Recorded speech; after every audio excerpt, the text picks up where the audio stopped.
Otra particularidad muy notable de los casquetes polares sobre todo es el fenómeno de las noches polares, los días polares, es decir, estas prolongadas noches de 4 meses con ausencia del sol, que mucho tienen que ver también, impactan en el clima de las regiones polares.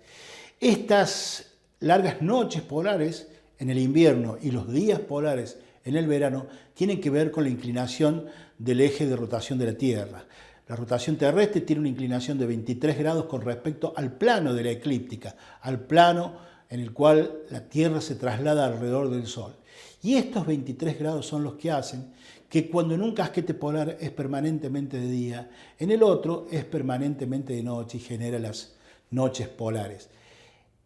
Es importante también resaltar que la luz avanza sobre las tinieblas en una zona de penumbra de 18 grados y es por eso que las noches polares duran menos que el día polar y en general en los momentos más largos de la noche tienen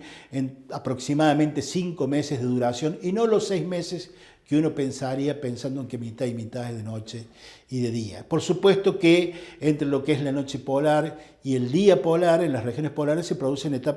periodos de transición en el cual tenemos amaneceres que nunca terminan o atardeceres de muchísimas horas. Es realmente una época muy bella porque todo se tiñe de rojo y de naranja y es muy vistoso combinado con todo el hielo. Realmente son postales que es interesante tener presente.